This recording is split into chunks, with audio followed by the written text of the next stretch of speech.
अस्सलाम वालेकुम क्लास। हम लोगों ने यूनिट नंबर 1 के प्रॉब्लम सॉल्विंग के सारे कुछ शॉर्ट क्वेश्चन आंसर्स ऑलमोस्ट हमारे कंप्लीट हैं। क्वेश्चन नंबर 37 जो है हमारा रिमेनिंग था, व्हाट इज़ ट्रेस टेबल। वो अब आपको कुछ एग्जांपल्स के थ्रू ही वो समझ आएगी। तो अभी नेक्स्ट हम प्रीवियस फ्लो चार्ट की एल्गोरिथम की एग्जांपल्स करेंगे। नेक्स्ट फिर हम लोग ट्रेस टेबल के क्वेश्चन नंबर 37 के बारे में पढ़ेंगे।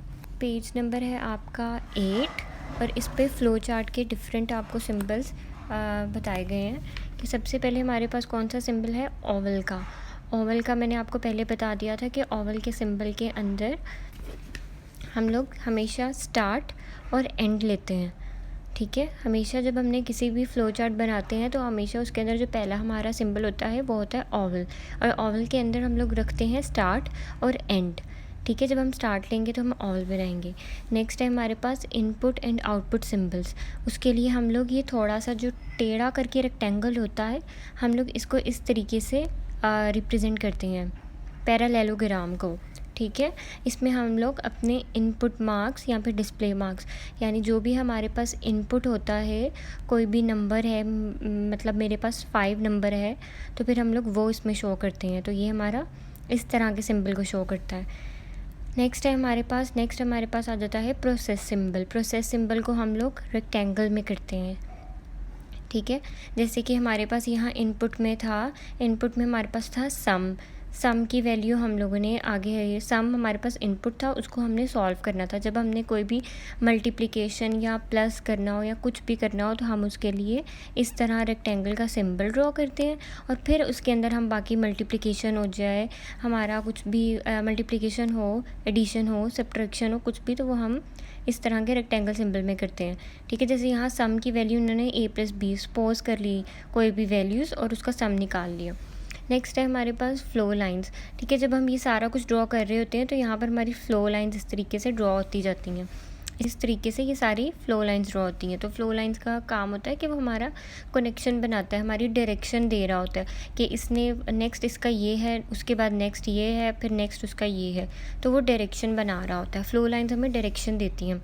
ठीक है, डिसीजन होता है। डिसीजन की एग्जांपल जैसे कि ये दिया है कि अगर हमारी सम की वैल्यू 5 से ग्रेटर है या फिर ग्रेटर है तो वो ट्रू होगी और वो नीचे आ जाएगी, और अगर हमारी n की वैल्यू 5 से लेस देन है तो फिर वो फॉल्स होगी और वो वापस ऊपर जाएगा और फिर से वो सारा प्रोसेस रन करेगा।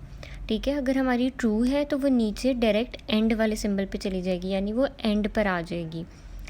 अगर हमारा ट्रू हुआ तो वो एंड पर ये एरो नीचे इस तरीके से ड्रॉ हो जाएगा और वो एंड पर चला जाएगा। इसी ये आपको नेक्स्ट एग्जांपल्स में समझ आ जाएंगे, बस सिंबल्स आपको समझाने के लिए इस पेज नंबर 9 पर आपको बताया है मैंने। कनेक्टर होता है कि किसी को भी इसके अलावा एक और चीज़ को कनेक्ट करने का। अगर हमारे पास एक ट्रायंगल है तो एक ट्रायंगल से दूसरे ट्रायंगल को कनेक्ट करने का।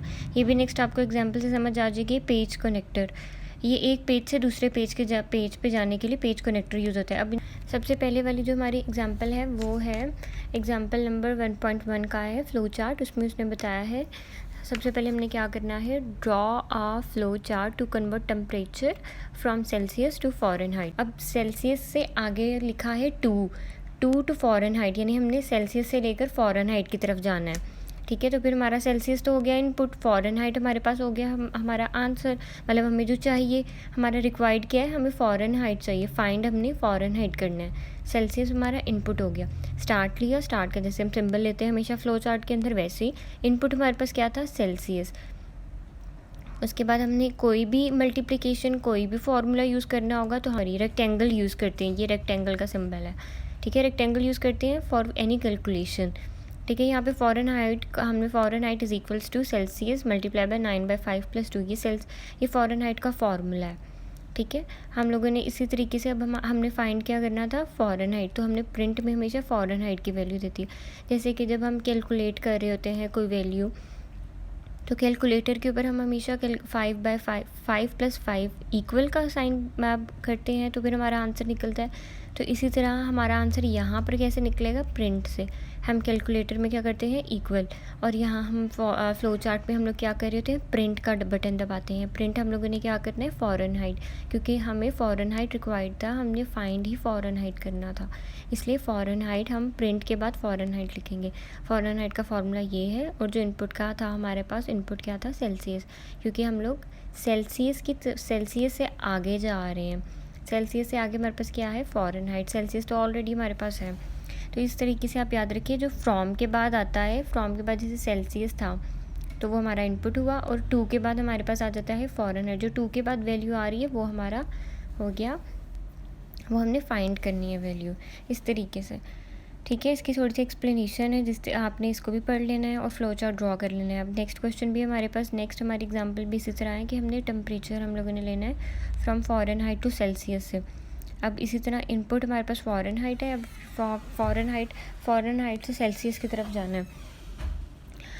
फ़ारेनहाइट से सेल्सियस की तरफ जब हम जाएंगे तो हमारा फ़ारेनहाइट क्या हुआ इनपुट, और हमारा सेल्सियस 2 के बाद आ रहा है, तो 2 सेल्सियस हमारा क्या हुआ प्रिंट, वो हमारा हमने इसको फाइंड करना है। और फाइंड करने के लिए हम हमेशा क्या करते हैं प्रिंट सेल्सियस।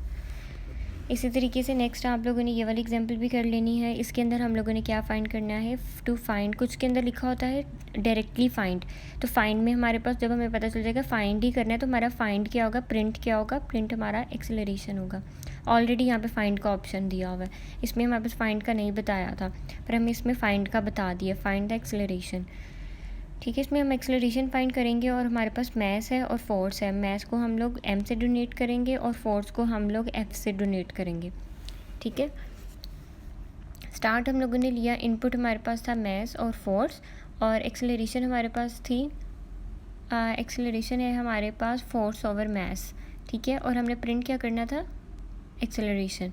ठीक है, उसके बाद हम लोगों ने सिंपल इसको एंड कर दिया। इसी तरह वॉल्यूम का भी होगा, वॉल्यूम का भी हम फार्मूला यूज़ करेंगे, और प्रिंट हम लोग कर लेंगे, फाइंड द वॉल्यूम था इसलिए वॉल्यूम को फाइंड करना था, इसलिए हमने प्रिंट की वैल्यू वॉल्यूम रखी। और इनपुट में हम लोग एज करेंगे, इनपुट में हम एज इसलिए करेंगे क्योंकि वॉल्यूम के फार्मूला के अंदर एज आता है। तो हमारी रिक्वायरमेंट क्या हुई, हमें क्या, हमारे पास ऑलरेडी क्या चीज़ है, हमारे पास एज हुआ, एज हमारे पास ऑलरेडी है, क्योंकि वॉल्यूम का फार्मूला हमारे पास पहले ही है, हमें पहले ही आता है ये फार्मूला, इसलिए जो चीज़ हमारे पास पहले ही होती है तो वो हमारा इनपुट में आ जाएंगी। ठीक है, ऐसे कॉमा डाल के भी हम डिफरेंट इनपुट्स लिख सकते हैं। यहाँ पे हमारे पास 2 इनपुट थे, मैथ्स के बाद हम लोगों ने कॉमा डाला और फोर्स लिख दिया। ठीक है, यहाँ पे हमारे पास 1 इनपुट था एज, और प्रिंट हम लोगों ने वॉल्यूम करना था। नेक्स्ट हमारे पास आ जाता है प्लेन इंटरेस्ट का फॉर्मूला, इसमें भी हम लोग स्टार्ट लेंगे। प्लेन इंटरेस्ट के फार्मूला को एक दफ़ा आप लोगों ने याद कर लेना है, पढ़ लेना है, amount multiply by rate divided by 100 multiply by year. अब इसमें हमारे पास ये सारी रिक्वायरमेंट में हमारे पास क्या क्या चीज़ें आ गई हैं, इनपुट हमारे पास अमाउंट आ गया, रेट आ गया, और ईयर। हमने प्रिंट क्या करना है इंटरेस्ट। इसी तरीके से आप लोगों ने डिफरेंट फ्लो चार्ट ड्रॉ कर लेने हैं, अपने नोटबुक में भी ड्रॉ कर लें, और इसको बार बार इसको सॉल्व करके देखिए कि आपके आंसर डिफरेंट एग्जाम्पल्स लेते रहें। नेक्स्ट हम इसी तरह से, जिस तरह हम लोगों ने फ़्लो चार्ट के डिफरेंट एग्जांपल्स देख ली थी। ठीक है, अब हम उसके बाद एल्गोरिथम की डिफरेंट एग्जांपल्स देखेंगे। पेज नंबर 25 पे एल्गोरिथम का 1.1, उसमें भी सेम जिस तरीके से हमने फ़्लो चार्ट पे बस हम सिंबल्स यूज़ करते हैं, पर हम एल्गोरिथम में हम क्या करते हैं वो इंग्लिश फॉर्म के अंदर स्टेप बाय स्टेप हम हर चीज़ को बताते हैं। तो ईजी होता है कि हम लोग पहले फ़्लो चार्ट ड्रॉ कर लें। जब हम फ़्लो चार्ट के अंदर सारी रिक्वायरमेंट लिख लेंगे, उसका प्रोसेस क्या है, उसमें प्रिंट क्या करना है, वो सारा कुछ जब वो हमारे पास आ जाएगा तो हम उसके बाद उसको एल्गोरिथम में कन्वर्ट कर देंगे, स्टेप 1 में, स्टेप 2 में, स्टेप 3, इस तरीके से। अब यहाँ पे सेम वही क्वेश्चन है कि एल्गोरिथम बनाना है, write an algorithm to convert temperature from Celsius to Fahrenheit में। अब हमारे पास सेल्सियस क्या हो गया, फ्रॉम सेल्सियस था। ठीक है, सेल्सियस से लेकर फ़ारेनहाइट की तरफ जाना है, तो सेल्सियस हमारे पास क्या आ गया इनपुट, और फ़ारेनहाइट हमारे पास क्या आ गया प्रिंट। प्रिंट हम लोगों ने क्या करना है, फाइंड हमने क्या करना है, फाइंड हमने फ़ारेनहाइट करना है। ठीक है, इनपुट हमारे पास सेल्सियस आ गया, फ़ारेनहाइट का फार्मूला लगाया, और प्रिंट हम लोगों ने कर दिया फ़ारेनहाइट।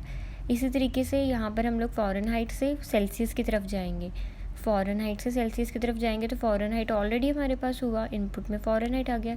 फ़ारेनहाइट से लेकर सेल्सियस की तरफ जाना है, तो फिर सेल्सियस क्या हुआ हमारा, फाइंड करना हुआ, प्रिंट करना हुआ, तो प्रिंट हम सेल्सियस लिख देंगे। इसी तरीके से सेम वही एग्जांपल्स हैं एल्गोरिथम वाली, फ़्लो चार्ट वाली। तो फिर आप लोगों ने वो सारी इस तरीके से एल्गोरिथम की भी आप लोगों ने एग्जांपल्स ये पढ़ लेनी है। पेज नंबर है हमारे पास 25 और 26, ये 26 तक आप लोगों ने अपनी एग्जांपल्स कर लेनी है। नेक्स्ट आप लोगों ने पेज नंबर 44 के ऊपर मल्टीपल MCQs हैं, ठीक है। ये हमने डिफरेंट हमारे पास MCQs हैं। पेज नंबर 44 पर आप लोगों ने ये सॉल्व करने हैं। इनको आप लोगों ने अपनी बुक पर सॉल्व करना है और याद भी करना है, ठीक है। और आप लोगों ने पेज नंबर 40 पर आपके ये 5 MCQs हैं, ये भी आप लोगों ने ख़ुद सॉल्व करने हैं और इनको याद करना है और समझना है। समझ के आप लोगों ने ये सारे सॉल्व करने हैं और ये सारे MCQs ऑलमोस्ट ये हम लोगों ने शॉर्ट क्वेश्चन के अंदर इन सब के आंसर कवर कर लिए हुए हैं। ओके क्लास, अल्लाह हाफ़िज़।